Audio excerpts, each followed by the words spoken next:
நிரந்தர முதல்வர் நிரந்தர ஜெயலலிதாவை சொன்னாங்க. இப்போ ஸ்டாலினை சொல்கிறாங்க. விஜயை சொல்ல ஆரம்பிச்சிட்டாங்க. இப்போவே நிரந்தரன்ற வார்த்தை வந்து மரணம் ஒன்று தான் நிரந்தரம், மற்றதெல்லாம் போய் கிட்ட வந்து எக்கச்சக்கமான எண்ணெய் வளங்கள் இருக்குது. குறிப்பாக ரஷ்யா ஆயிலை இம்போர்ட் பண்ணுறதுக்காக இந்தியாவை வந்து அமெரிக்கா எடுத்துருச்சு. ஒருவேளை எண்ணெய் வளங்களுக்காக வெனிசுலாவை குறிவைக்கிறதா அமெரிக்கா? மாதிரியான ஒரு வார்த்தைகளால் விவரிக்க முடியாத ஒரு கீழ்த்தரமான குணம் கொண்ட மட்டமான ஒரு குணம் கொண்ட அற்ப புத்தி கொண்ட ஒருவரை அதிபராக அமெரிக்கா பெற்றிருக்கிறது. மனிதகுலத்தின் நன்மைக்காக, அதாவது குறிப்பாக ஆப்பிரிக்காவில் ஒரு விதமான தொற்றுநோய் பரவலை, குழந்தைகளை பாதிக்கக்கூடிய தொற்றுநோய்க்கு எதிராக தன்னுடைய சொந்த பணத்திலிருந்தும் நிதி திரட்டியும் மிகப்பெரிய அளவில் பங்களிப்பு ஆற்றுகிறது. அந்த நோயால் பாதிக்கப்பட்ட குழந்தைகள் அழும்பொழுது அவர்களோடு சேர்ந்து கண்ணீர் விட்டு அழுத ஒரு மனிதர், மாமனிதர் ஜிம்மி கார்ட்டர். அத்தகைய மனிதர்களும் இருந்திருக்கிறார்கள். இன்றைக்கி ட்ரம்ப் மாதிரியான வார்த்தைகளால் விவரிக்க முடியாத மனித குலத்தின் அவமான சின்னம் ட்ரம்ப். போதைப்பொருள் மன்னனை முதல்ல பிடிச்சது யாருன்னு கேட்டிங்கன்னா ஜார்ஜ் புஷ். இப்போ இந்த 2வது புஷ்ஷோட அப்பா புஷ் சீனியர் 1989 பனாமான்ற நாட்டில் மேனுவல் நொரேகா, அப்போ ரொம்ப ஃபேமஸான ஒரு ஆள் அவர். 1989 நீங்கள்லாம் பிறந்திருக்க மாட்டீங்க. 1989 மேனுவல் நொரேகாவை இதே மாதிரி வந்து திடீர்னு உள்ள மாளிகை உள்ள அதிபர் மாளிகை உள்ள பூந்து அப்படியே அமெரிக்க படைகள் அலேக்கா தூக்கின்னு வந்தாங்க. வெனிசுலாவின் எண்ணெய் வளங்களை அமெரிக்கா குறிவைக்கிறது. அதே நேரத்தில் ஒரு முழு அளவிலான போரையும் ட்ரம்ப் விரும்பவில்லை. இந்த கொலம்பியன் பிரசிடென்ட்டோட பேரை சொல்லிட்டு has to look after his as அப்படிங்கிறார். சதாம் ஹுசேன் விஷயத்தில் நாங்கள் ஜனநாயக பாதையில் நடந்து கொள்கிறோம் என்ற ஒரு நாடகத்தை அது அமெரிக்காவில் நடத்த முடிஞ்சது. ஒரு டைம் காங்கிரஸில் அனுமதி வாங்கினாங்க. அமெரிக்கன் காங்கிரஸில் நாடாளுமன்றத்தில் ஒரு டைமை ஃபிக்ஸ் பண்ணாங்க. அதுக்குள்ளே சரண்டர் ஆகலன்னு போர் தொடுத்தாங்க. அதாவது ஒரு ஜனநாயக பாதையை தேர்ந்தெடுத்தோன்ற ஒரு தோற்றத்தை உருவாக்க முடிஞ்சது. இங்கே அது கூட கிடையாது. மிக மிக மிக ஆபத்தான ஒரு முன்னுதாரணத்தை ட்ரம்ப் ஏற்படுத்தி இருக்கிறார். மனிதகுலத்தின் அவமான சின்னமாகவே ட்ரம்ப் என்று உருவெடுத்து விட்டார் என்று தான் நான் பார்க்கிறேன். முழுக்க முழுக்க சர்வாதிகார மொழியில் தான் இந்தியா பேசிக்கொண்டிருக்கிறது. இந்தியாவில் அது வந்து வெளியுறவு கொள்கைன்ற போது அது ஒரு இயல்பு. ஒரு இஸ்ரேல் விஷயத்துலையும் அப்படி தான் பேசினாங்க. இது அப்பட்டமான மனித உரிமை மீறல். நாளைக்கு இது யாருக்கு வேணால் நடக்கலாம், எந்த நாட்டுக்கு வேணால் இது நடக்கலாம். இதை விட இன்னும் கூடுதலாக தொழில்நுட்ப வளர்ச்சி வரும்போது இந்தியா மாதிரி நாடுகளை கூட அவர்கள் கை வைப்பார். ஏற்கனவே நமக்கு அமெரிக்காவோட ட்ரேடு வார் இருக்குது. இதில் போய் இன்னும் வாயை திறந்தால் பிரச்சனை தான் வரும். அதனால் வாயை திறந்து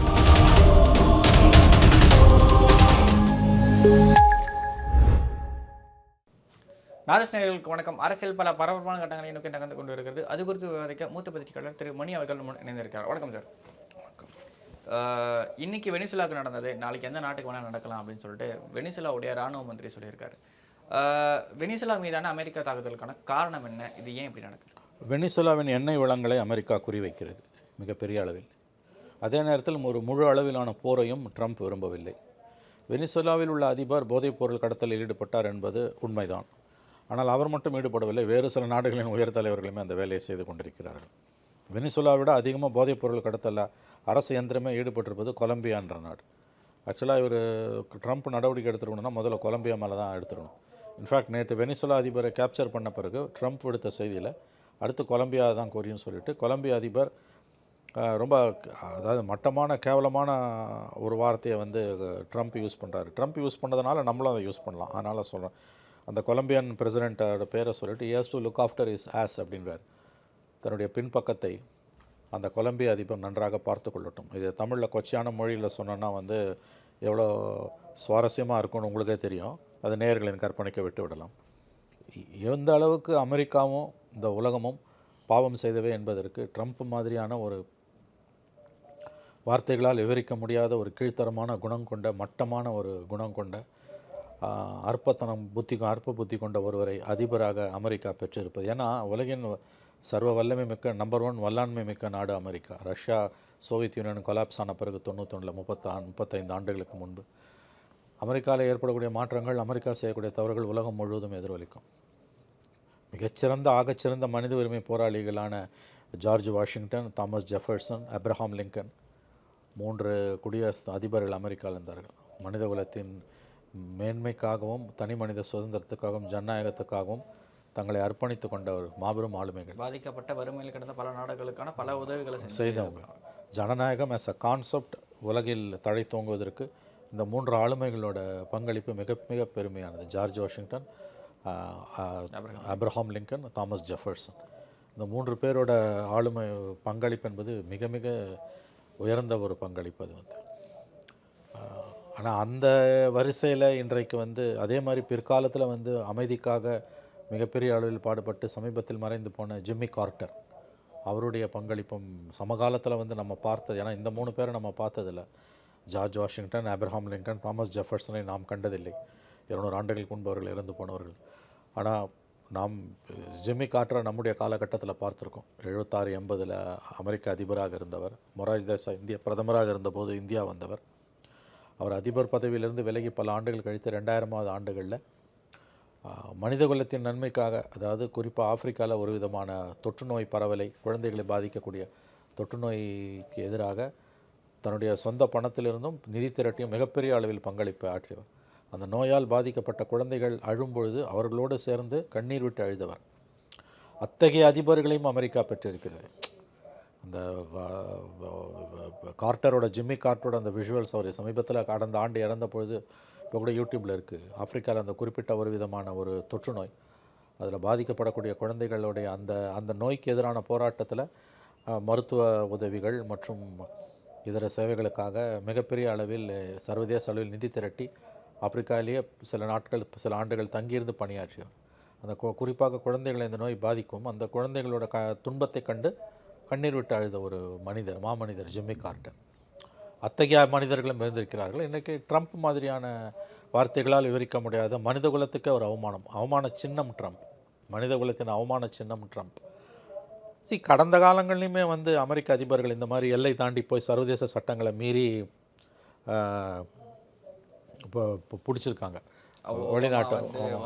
அதுக்கு முன்னால் இதே மாதிரி வந்து போதைப்பொருள் மன்னனை முதல்ல பிடிச்சது யாருன்னு கேட்டிங்கன்னா ஜார்ஜ் புஷ், இப்போ இந்த 2வது புஷ்ஷோட அப்பா புஷ் சீனியர். 1989 பனாமான்ற நாட்டில் மேனுவல் நொரேகா, அப்போ ரொம்ப ஃபேமஸான ஒரு ஆள் அவர். 1989 நீங்கள்லாம் பிறந்திருக்க மாட்டீங்க. 1989 மேனுவல் நொரேகாவை இதே மாதிரி வந்து திடீர்னு உள்ள மாளிகை உள்ள அதிபர் மாளிகை உள்ள பூந்து அப்படியே அமெரிக்க படைகள் அலேக்கா தூக்கின்னு வந்தாங்க அவரை வந்து. அப்பயும் வந்து அவங்க அமெரிக்காவில் வந்து காங்கிரஸ், அமெரிக்க நாடாளுமன்றத்தோட ஒப்புதல் இல்லாமல் தான் அந்த உத்தரவுக்கு போனாங்க. இப்போ நேற்றைய அந்த தாக்குதலுக்கு அமெரிக்கா உள்ளே இருக்கக்கூடிய ஜனநாயக கட்சியை சார்ந்தவர்களே கடும் எதிர்ப்பு தெரிவிக்கிறார்கள். ஏன்னா காங்கிரஸ், அமெரிக்க நாடாளுமன்றம் அதுக்கு ஒப்புதல் கொடுக்கணும். அது ஒப்புதல் இல்லாமல் அவர் போகிறார். ஆனால் அமெரிக்க சட்டங்களின்படி அதிபர் அப்படி செய்யலாம்னு இருக்குது. பட் ஜென்ரலாக சர்வாதிகார தன்மை கொண்டவர் தான் அப்படி பண்ணியிருக்காங்க. இது ஒன்றும் முதல்ல புஷ் பண்ணல. 1989 பனாமாவில் மேனுவல் நொரேகாவை இவர் தூக்கிட்டு வந்தார், புஷ் சீனியர் தூக்கிட்டு வந்தார். யூகோஸ்லாவியா உள்ள கிளின்டன் அந்த மாதிரி தான் அனுமதி இல்லாமல் தான் சண்டையை தொடங்கினார். லிபியா உள்ள ஒபாமா போனது, சூறையாடினார். லிபியாவே ஒபாமா சூறையாடினார் கதாஃபியா. ஏமன்னா பைடன் வந்து சூறையாடினார். ஸோ அமெரிக்க வரலாறு பூரா வந்து நீங்கள் பார்த்தீங்கன்னா இத்தகைய தன்மை கொண்ட அதிபர்களாலும் அது நிரம்பி வழிந்து கொண்டு தான் இருக்கிறது. பட் இது இன்றைய காலகட்டத்தில் இது ரொம்ப, அதாவது இது நாளைக்கு எந்த நாட்டில் இருக்கக்கூடிய எந்த அதிபருக்கும் நிகழலாம். அவங்களுடைய தொழில்நுட்ப வல்லாண்மை, டெக்னிக்கல் சுப்பீரியாரிட்டின்றது இல்லை. ஆக்சுவலி அதை மட்டுமே நம்ம அப்படியே பார்த்துட முடியல. ஐ எம் அன்ஹாப்பி மோடி நோஸ்ன்ற மாதிரி. அதுக்கு தான் நான் வரேன், அடுத்து அங்கே தான் வரேன் நான். இப்போ நீங்கள் பார்த்தீங்கன்னா அதை வந்து அவர் என்ன சொல்கிறாரு, அமெரிக்கா இப்போ இந்த வெனிசுவேலான்ற நாடு பார்த்தீங்கன்னா 3 கோடி மக்கள், அதோட மக்கள் தொகை 3 கோடி. அவங்ககிட்ட சுகோய் விமானங்கள்லாம் இருக்குது. ஆனால் அவங்களால ஒன்றும் எதிர்த்து தாக்குதலே பண்ண முடியல. மேனுவல் நொரேகாவை புஷ் தூக்கும்போது 23 அமெரிக்க வீரர்கள் அந்த சண்டையில் இறந்து போனாங்க. அது அமெரிக்காவில் பெரிய கொந்தளிப்பை ஏற்படுத்தியது. ஆனால் ஒரு சின்ன சண்டை கூட இல்லாமல், எதிர்ப்பு கூட இல்லாமல் தூக்கியிருக்காங்க. ஏன்னா வந்து சிஐஏ உளவாளிகள் அந்த அமெரிக்க வெனிசுவேலா அதிபரோட இன்னர் ரிங்குக்குள்ளே ஊடுருவி இருக்கிறார்கள். சர்வாதிகாரிகள் கடைசியில் இப்படி தான் மாண்டு போவார்கள், எல்லா சர்வாதிகாரியும். அதை பார்த்து எந்த சர்வாதிகாரிக்கும் புத்தி வரலன்றதான் இன்றைக்கி இருக்கக்கூடிய அதே தான் வரலாறு தொடர்ந்துக்கிட்டே இருக்குது. தான் சாஸ்வதம் தானே ஒவ்வொரு சர்வாதிகாரியும் நினைக்கிறான், அல்லது சர்வாதிகார தன்மை கொண்ட ஜனநாயக நாடுகள் இருக்கக்கூடிய தலைவர்கள் அப்படி தான் நினைக்கிறாங்க. மக்களால் தேர்ந்தெடுக்கப்பட்ட நாடாளுமன்ற ஜனநாயகம் உள்ள நாடுகளில் தேர்ந்தெடுக்கப்பட்ட அதிபர்கள், பிரதமர்கள் இவங்களும் அப்படி தானே நினைக்கிறாங்க. தாங்கள் சாஸ்வதம் நிரந்தரம் அப்படின்றாங்க. வரலாறு பூரா இது நடக்குது, கண்ணு முன்னால் வரலாறை பார்த்தோம். ஒரு சர்வாதிகாரிக்கும் சர்வாதிகார தன்மை கொண்ட தலைவர்களுக்கும் புத்தி வரல உங்களுக்கு. நிரந்தர தலைவர், நிரந்தர முதல்வர். ஆமாம், நிரந்தர முதல்வர், நிரந்தர ஜெயலலிதாவை சொன்னாங்க, இப்போ ஸ்டாலினை சொல்கிறாங்க, விஜயை சொல்ல ஆரம்பிச்சிட்டாங்க. இப்போவே நிரந்தரன்ற வார்த்தை வந்து மரணம் ஒன்று தான் நிரந்தரம், மற்றதெல்லாம் போய். அந்த வாழ்க்கையோட ஒரே உண்மை மரணம், மற்றதெல்லாம் போய். இந்த புரிதல் வந்து இங்கே எவ்வளோ சர்வாதிகாரிகளை பார்த்த பிறகும் உலகத்தில் எவனுக்கும் ஏற்படல, எவ்வளோக்கும் ஏற்படல. தமிழ்நாடும் அதுக்கு விதிவிலக்கல்ல. ஆகவே இந்த வெனிசுவேலாவுக்குள்ள அந்த அதிபரை தூக்கிட்டு வந்தது, அப்படியே அலேக்கா அவரும் அவர் மனைவியும் கடத்திட்டு வந்திருக்காங்க. நியூயார்க்கில் சிறையில் அடிச்சாச்சு. மார்ச் 17ஆம் தேதி தான் அடுத்து ஹியரிங்னு ஜட்ஜு சொல்லிட்டார். 2 மாதம் அங்கேயே 2.5 மாதம் தே ஹவ் டு கூல் தர் ஹீல்ஸ்னுவாங்க, அங்கேயே கிடக்க வேண்டியதுதான். ஆகவே இது சர்வதேச பாதுகாப்புக்கு விடப்பட்ட பெரியதொரு எச்சரிக்கை. இது வளச்சுரண்டல் மாதிரி இருக்கு. ஏன்னா வெனிசுலா கிட்ட வந்து எக்கச்சக்கமான எண்ணெய் வளங்கள் இருக்குது. குறிப்பாக ரஷ்யா ஆயிலை இம்போர்ட் பண்ணுறதுக்காக இந்தியாவை வந்து அமெரிக்கா எதிர்த்துச்சு. ஒருவேளை எண்ணெய் வளங்களுக்காக வெனிசுலாவை குறிவைக்கிறதா அமெரிக்கான்னு ஒரு கேள்வி. 100% எண்ணெய் வளங்களுக்காக மட்டும்தான் குறிவைக்கிறார். வேற ஒன்றும் ஒரு போதை மருந்து கடத்தலும் கிடையாது. ஏன்னா சொல்கிற சார்ஜஸ் எல்லாம் வந்து அபத்தமானவை. ஏற்கனவே அமெரிக்காவுக்குள்ளேயே பல ஸ்டேட்ஸ் வந்து பார்த்தீங்கன்னா அந்த ஹரிங்டன் போன்ற மாகாணங்கள், ஓஹியோ போன்ற மாகாணங்களில் போதைப் பொருள் புழக்கம்ன்றது அதிகமாக இருக்குது. அதே கண்ட்ரோல் பண்ண முடியாது அமெரிக்கா, ஏன் பக்கத்து நாட்டை போய் கேட்குதுன்னு ஒரு கேள்வி. ஆமாம், நியாயமானது. அதான் இன்னைக்கு ட்ரம்ப் சொன்ன வார்த்தை அவருக்கே நம்ம சொல்ல வேண்டியது. எஸ், இது போதைப் பொருளை ஒழிப்பதற்காக இல்லை. போதைப் பொருளை ஒழிப்பதற்காகனா முதல்ல போர் தொடுத்திருக்க வேண்டியது கொலம்பியா மேலே. கொலம்பியா அடுத்த வெனிசுலா வந்து வேர்ல்டு ரேங்கிங்கில் அந்த அளவு போதை பொருள் புழக்கத்தில் இல்லை. அது ஸோ முதல்ல அடிச்சிருக்க வேண்டியது கொலம்பியா விட்டு இதையும் அடிக்கிறாங்கன்னா ஆயில், வெனிசுவேலன் ஆயில் தான் உங்களுக்கு. பட் அதில் என்ன ஒரு பிரச்சனை, அந்த ஆயில் வந்து எடுப்பில் யூஸ் பண்ண முடியாது. ஒரு ரிஃபைனிங் கெப்பாசிட்டி கொஞ்சம் அதிகம்ன்றாங்க. ரொம்ப ரா ஆயிலாக இருக்குது. கச்சா எண்ணெய்ன்றது வந்து அதனுடைய தன்மை வந்து மற்ற நாடுகளில் கிடைக்கக்கூடிய கச்சா எண்ணெயை விட மிகுந்த கடினமான தன்மை கொண்டதாக இருக்கிறது.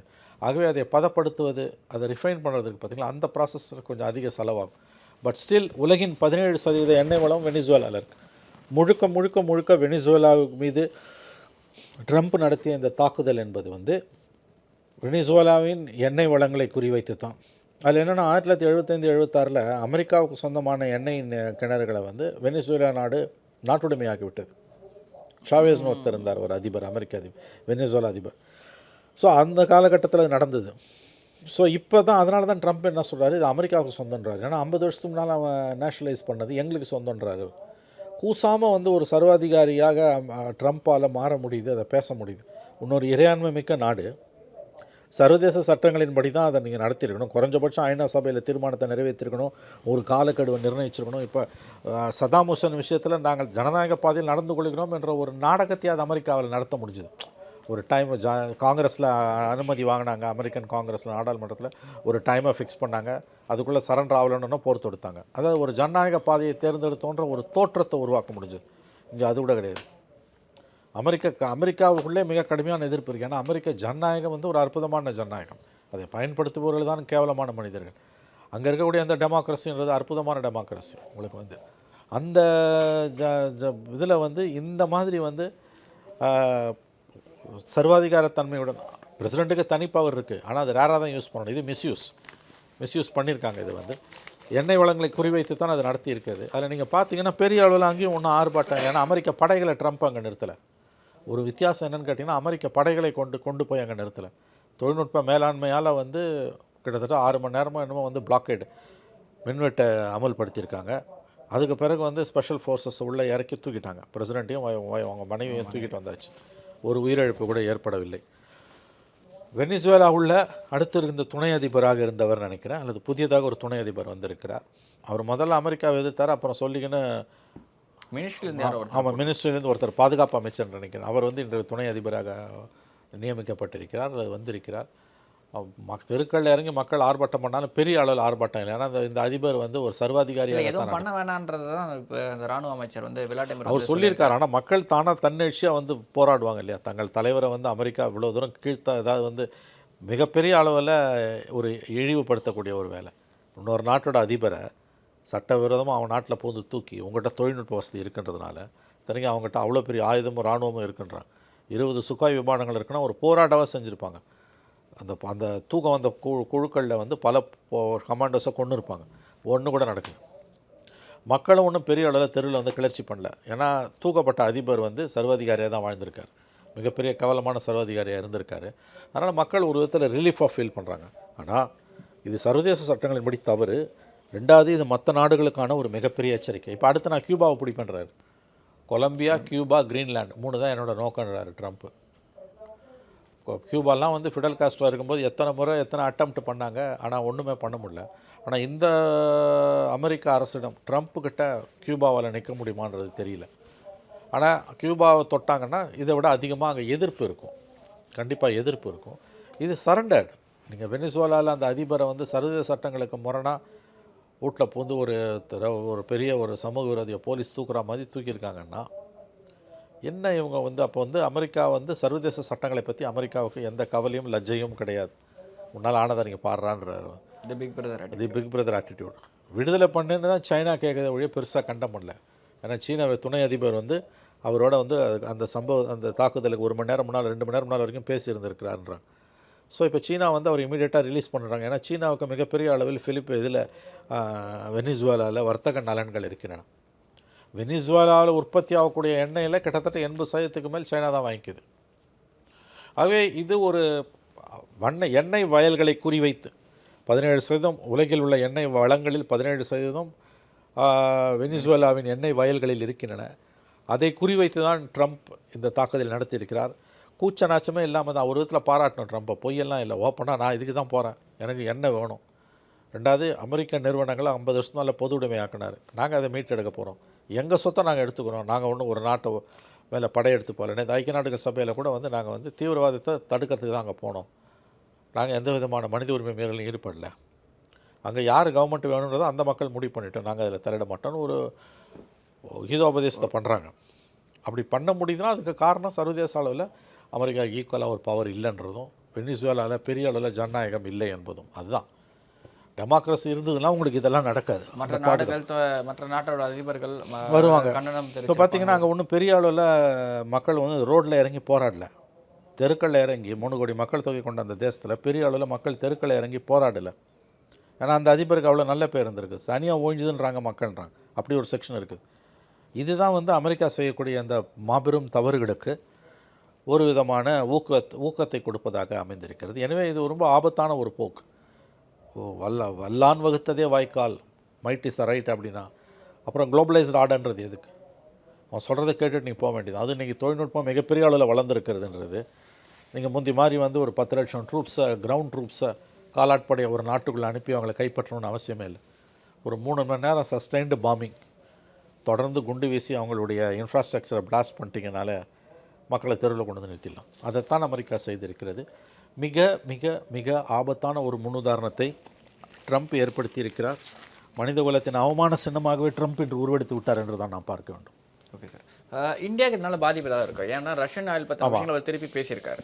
அதாவது என்னென்னா, வெனிசுவேலாவில் வந்து இந்தியாவோட முதலீடுகள் இருக்கின்றன. அதாவது வந்து ஓஎன்ஜிசி, நம்முடைய ஓஎன்ஜிசி விதேஷ், ஓஎன்ஜிசியோட வெளிநாடு பிரிவு ஒன்று இருக்குது. அது பேர் விதேஷ்னா ஃபாரின் அஃபேர்ஸ்னு அர்த்தம், வெளியுறவுன்னு அர்த்தம். விதேஷ்னா ஓஎன்ஜிசி, விதேஷ்னா நம்முடைய ஓஎன்ஜிசியோட வெளிநாட்டுகளுக்கான அங்கம் வந்து அங்கே பெரிய அளவில் முதலீடுகளை பண்ணியிருக்கு. ஆனால் பாதிப்பு இல்லை என்று சொல்லுகிறார்கள். ஏன்னா நம்மளுடைய ஆயில் ரெக்குயர்மெண்ட்ஸை நம்ம வெனிசுவேலாவை மட்டும் நம்பி இல்லை, நம்ம டைவர்சிஃபை பண்ணிட்டோம். ஓஎன்ஜிசிக்கு இன்வெஸ்ட்மெண்ட் அங்கே இருக்குது, பட் பெரிய அளவில் பாதிப்பு இருக்காது. ஏன்னா அமெரிக்கா வந்து பிஸ்னஸை என்ஷூர் பண்ணுறதாலையும் ப்ளஸ் ஓஎன்ஜிசியோட கணிசமான கணிசமான அளவு அங்கே இல்லை, ஓரளவுக்கு தான் அங்கே இருக்குது. So as for us energy security, எரிசக்தி பாதுகாப்பை பொறுத்த வரைக்கும் நமக்கு பிரச்சனை இல்லை. இந்தியாவோட ஏற்றுமதிகள்னு பார்த்திங்கன்னா ஃபார்மசூட்டிக்கல்ஸ் அண்ட் டெக்ஸ்டைல்ஸ், மருந்து பொருட்கள் என்று ஜவுளி, இது ரெண்டும் ஓரளவுக்கு வந்து வெனிசுவேலாவுக்கு போயிட்டுருக்கு. அது இப்போ டைவர்சிஃபை ஆகும். ஒரு விதத்தில் இத்தகைய நெருக்கடிகள் நல்லது. ஏன்னா ஒரு நாட்டை மட்டுமே ஒரு நாடு அல்லது 2 நாடுகளை மட்டுமே நம்பி, குறிப்பாக ஒரு நாட்டை மட்டுமே நம்பி ஏற்றுமதிகளை வர்த்தகம் செய்யக்கூடியவர்கள், அதுக்கு பாதிப்பு வரும்போது necessity is the mother of invention வாங்க. அவங்க வந்து வேறு சோர்ஸஸை தேடி அந்த வர்த்தக வலைன்றது இன்னும் விரிவடைகிறதுக்கான வாய்ப்புகள். எஸ், எக்ஸாக்ட்லி, சரியான வார்த்தை. வர்த்தக வளையம் என்பது மிகப்பெரிய அளவில் விரிவடைகிறதுக்கு வாய்ப்பு இருக்குது. சொல்லுவாங்க இல்லையா, every cloud has its own silver லைனிங்னுவாங்கல்ல. எல்லா கருமேகங்களும் அவருடன் சேர்ந்து நம்பிக்கை ஒளிக்கீற்றுக்களையும் தான் கொண்டு வரும்னா, ஒரு பெரிய துன்பம் வாழ்க்கையில் வருதுன்னா அதையே ஒரு ஆப்பர்ச்சுனிட்டியாக மாற்றணுன்னுவாங்கல்ல. அதுதான் வெனிசுவேலா பொறுத்த வரைக்கும் இந்தியாவுக்கு இருக்க வாய்ப்பு. பெரிய அளவில் இந்தியாவுக்கு பாதிப்பு இருக்காது. ஆனால் இந்த போர் இது அடுத்த கட்டங்களுக்கு நகருது அப்படின்னா, எண்ணெய் வளத்தை பாதிக்கிற மாதிரி போகுது அப்படின்னா அப்போ பாதிப்பு வரும். இப்போதைக்கு அது இருக்க மாதிரி தெரியல. எந்த நாடுமே பெரிய அளவில் கண்டம் பண்ணல. வாயை திறந்து கண்டம் பண்ணது ரஷ்யாவும் கியூபாவும் சைனாவும் தான் கண்டம் பண்ணியிருக்காங்க. மற்றபடி பெரிய அளவில் யாருமே வந்து கண்டம் பண்ணல, அமைதியாக வேடிக்கை பார்க்குறாங்க. நாங்கள் கவலைப்படுறோம் தான் இந்தியாலாம் சொல்லுதே ஒழிய அமெரிக்க நடவடிக்கை கண்டம் செய்கிறோன்னு கண்டிக்கிறோம்னு இந்திய அரசு சொல்லவே இல்லை. அதிபர் ஏன்னா பயம் காலமானது, எல்லாருக்கும். அந்த நாட்டோட அரசியலமைப்பெல்லாம் மதிக்காம அமெரிக்கா பண்ணிருக்கு, இது ஒரு தவறான விஷயன்ற மாதிரி அப்படி தான் சொல்லுவாங்க. வருத்தம். முழுக்க முழுக்க சர்வாதிகார மொழியில் தான் இந்தியா பேசிக்கொண்டிருக்கிறது. அது வந்து வெளியுறவு கொள்கைன்ற போது அது ஒரு இயல்பு, ஒரு இஸ்ரேல் விஷயத்துலையுமே அப்படி தான் பேசுகிறேன். அப்படி தான் பேசினாங்க. இது அப்பட்டமான மனித உரிமை மீறல். நாளைக்கு இது யாருக்கு வேணால் நடக்கலாம், எந்த நாட்டுக்கு வேணால் இது நடக்கலாம். இதை விட இன்னும் கூடுதலாக தொழில்நுட்ப வளர்ச்சி வரும்போது இந்தியா மாதிரி நாடுகளை கூட அவர்கள் கை வைப்பார்கள். இதை நாம் நினைவில் கொள்ள வேண்டும். பட் இன்றைய ஆட்சியாளர்களுக்கு அமெரிக்காவின் முகம் கோணக்கூடாது என்பது தான் நோக்கமாக இருப்பதால் இதுக்கு மேலே இந்தியா எதுவும் பண்ணாது, டிப்ளமேட்டிக்காக இந்தியா எதுவும் பண்ணாது, பேசக்கூட மாட்டாங்க. இதுக்கு மேலே ஒன்றும் பண்ணாது இந்தியா. ஏன்னா ஏற்கனவே நமக்கு அமெரிக்காவோட ட்ரேட் வார் இருக்குது. இதில் போய் இன்னும் வாயை திறந்தால் பிரச்சனை தான் வரும், அதனால் வாயை திறக்க மாட்டாங்க. Okay sir. அதே மாதிரி சைனா வந்து தைவான் மீதான அந்த பிடிகளை இறுக்கிக்கிட்டே வருதுல்ல, அந்த விஷயம் 26 சைனா தைவானை டேக் ஓவர் பண்ணிடும், இணைத்துக் கொள்ளும் என்பது தான் 5 ஆண்டுகளுக்கு முன்பிருந்தே வந்து கொண்டிருக்கக்கூடிய தகவல்கள். இப்போ நீங்கள் பார்த்தீங்கன்னா மிகப்பெரிய அளவில் இராணுவ ஒத்திகை நடைபெற்றது தைவானை சுற்றி சிமுலேட் பண்ணி. உங்களுக்கு தெரியும், ஸ்டூடெண்ட் ஆஃப் கம்ப்யூட்டர் சயின்ஸ், இவர் டெக்னிக்கல் பர்சன், டெக்னோக்ராட். ஆக்சுவலாக போருக்கு போகிறதுக்கு முன்னால் ஒத்திகைன்னா நேரடியாகவே ட்ரூப்ஸ் இறக்க தேவையில்லை, சிஸ்டத்திலே நீங்கள் அந்த சிமுலேஷனை பண்ணிக்கலாம். அப்படியும் பண்ணுறாங்க, நேரடியாகவும். கிட்டத்தட்ட 100க்கும் மேற்பட்ட விமானங்கள், கப்பல்கள், சில லட்சம் இராணுவ வீரர்களை இறக்கி அந்த சிமுலேஷன் ஒர்க்கை பண்ணிக்கிட்டு இருக்குது. ஆமாம், ரோபோஸ் உட்பட பல விஷயம் எல்லாமே பண்ணிக்கிட்டு இருக்கு. உக்ரைனை ரஷ்யா கபலீகரம் பண்ணிச்சு, செய்து கொண்டிருக்கிறது, மேலும் கபலீகரம் செய்து கொண்டிருக்கிறது. வெனிசுவேலாவை ட்ரம்ப் கையில் எடுத்துக்கொண்டு விட்டார். இந்த ஆண்டு இறுதிக்குள்ளே தைவானை சைனா தன்னுடன் இணைத்து கொண்டு விடும். வல்லான் வகுத்ததே வாய்க்கால். இதில் ட்ரம்ப்பை பற்றி குறை சொல்லிவிட்டு புட்டினையும் ஜிபெங்கையும் சைனாவையும் குறை சொல்லாமல் இருக்குன்றது அயோக்கியத்தனமானது. ஆனால் அப்படி தான் இருக்குது உலகம். இவங்களை குறை சொன்னால் அவங்கள குறை சொன்னால் இந்திய அரசு வெளிப்படையாக அமெரிக்காவை கண்டிக்கிறோன்னு என்று சொல்ல மறுக்கிறது. ஏன்னா நமக்கு ட்ரேட் ரிலேஷன்ஸ் இருக்குது, எங்கே ட்ரம்ப்போட முகம் கோணி விடுமோ என்று அவர்கள் அஞ்சுகிறார்கள். இந்த அமெரிக்க வெளியுறவு கொள்கை என்பது உலகத்திற்கு பேராபத்தை உருவாக்கக்கூடியது, இந்தியாவுக்கும் பல சிக்கல்களை உருவாக்கி கொண்டிருக்கிறது என்பதுதான் நம்ம அதை பொறுத்து போக வேண்டிய சூழ்நிலை இருக்கும். வேறு வழி இல்லை. இப்போ ட்ரேட் டாக்ஸ் இன்னமும் முடியல, டிசம்பருக்குள்ளே செட்டில்மெண்ட் ஆகிடும். நாங்கள் ஜனவரி பிப்ரவரி வந்துடுச்சு, உங்களுக்கு வந்து ஜனவரி வந்துடுச்சு. இது வெனிசுவேலாவில் நடந்தது உலகின் மற்ற நாடுகளுக்கும் ஒரு வேக்கப் கால் என்பதை நாம் மறந்துவிட முடியாது. ஓகே சார், எவ்வளோ உங்களை பொண்ணாக நான் எங்களோட பகிர்ந்து கொண்டேன். நன்றி சார்.